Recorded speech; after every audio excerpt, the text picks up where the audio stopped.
There is a strange kind of silence that appears between two people. It is not empty. It is not cold. It is charged, like the pause before a storm or the stillness of a forest when a predator is near. This silence is emotional distance. It is the gap that opens when one heart pulls away, sometimes by choice, sometimes by necessity, and sometimes without even knowing it has drifted. Most people fear this space. They rush to fill it. They beg for words, for signs, for reassurance. They panic when the person they love, or the person they desire, retreats into their own quiet world. But here's the thing. Emotional distance is not only absence. It is also an invitation. The question is, do you know how to read it?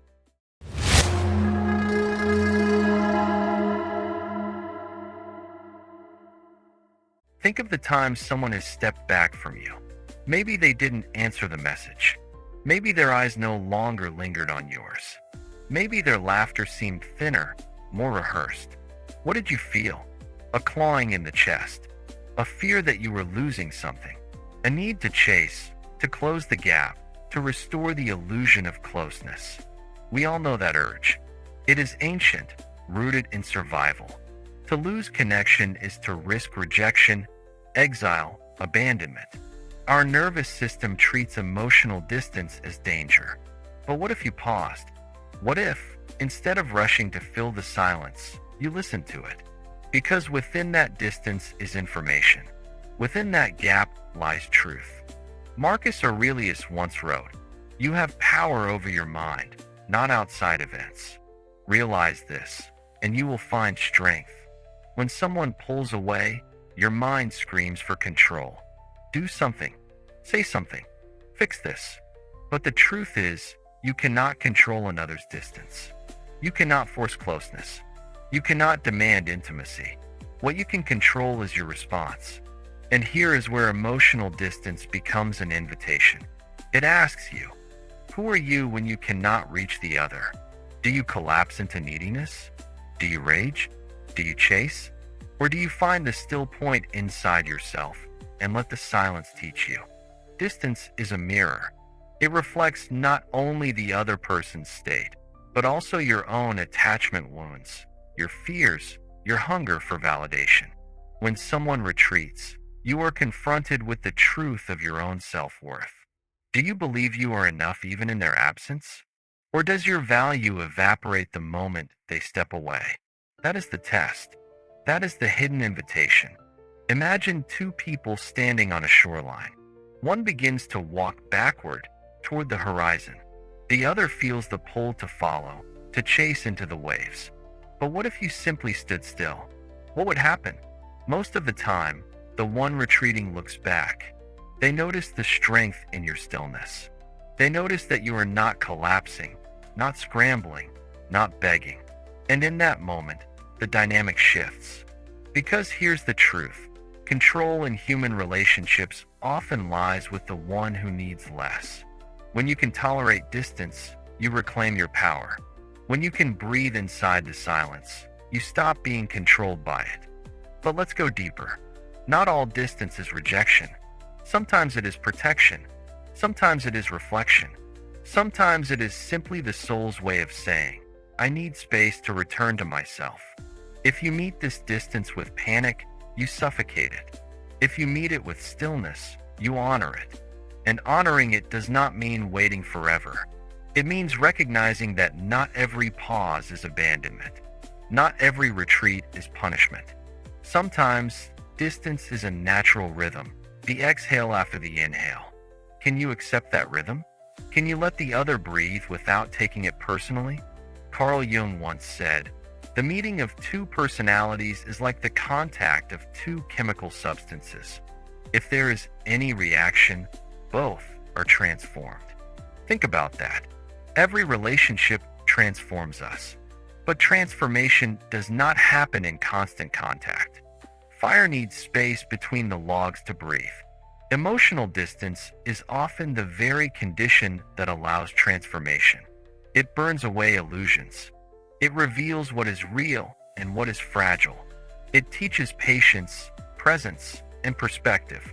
If you resist it, you remain a prisoner of your impulses.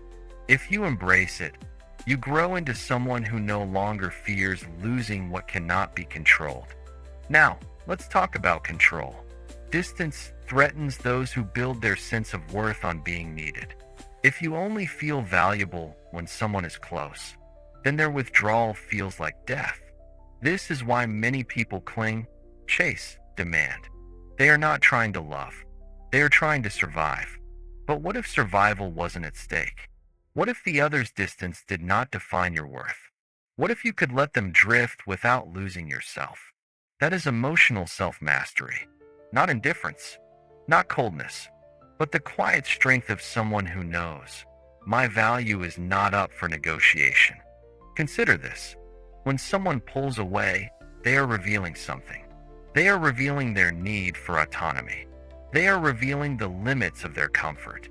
They are revealing what they cannot say out loud. The distance is a message, not always rejection, not always final, but always meaningful. The invitation is to read it without judgment, to ask, what is being shown here? What truth is surfacing in this silence? Nietzsche wrote, "He who has a why to live can bear almost any how." If your why is grounded in another person's constant closeness, you will suffer endlessly, because no human can remain always close. Distance is inevitable, but if your why is rooted in self-respect, in inner stillness, in the knowledge of your own value, then you can bear the silence. You can bear the withdrawal. You can even welcome it, because it reveals your why with greater clarity. Let's bring this closer to your own life. Think of the person whose distance once tore you apart. The unanswered call, the shift in their eyes, the sudden coldness where there was once warmth. What did you do? Did you chase? Did you shrink? Did you try to earn back their warmth by overgiving, overpleasing, overexplaining? Or did you stand still? And if you did chase, how did it end? Most of us know the answer. The more we chased, the further they ran. That's the paradox. The more you try to control the distance, the wider it becomes. But when you respect it, when you hold your center and allow it, the space often softens. The other person feels no pressure, no demand. They may even return on their own, drawn not by your need, but by your gravity. This is why emotional distance is not only loss. It is a spiritual training ground. It tests your patience. It tests your ego. It tests the depth of your self-worth. And it whispers, do not fear the silence. Listen to it. There is wisdom here. The truth is, not all relationships survive distance. Some dissolve in it. Some reveal that the bond was weaker than it appeared. And yes, that can hurt. But is it not better to know? Is it not better to face the truth of a bond, rather than live in the illusion of closeness? Distance clarifies. It separates the essential from the superficial. It shows who can walk with you through silence, and who can only survive in noise.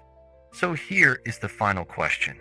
When distance appears in your life, will you treat it as an enemy, or as a teacher? Will you panic and chase, handing over your power? Or will you breathe and listen, discovering yourself in the quiet? Because within every retreat, every silence, every space between you and another, there is a hidden invitation, an invitation to mastery, an invitation to self-respect, an invitation to see what remains when everything external falls away. Emotional distance is not the end. It is the opening. The question is whether you will walk into it with fear or with presence.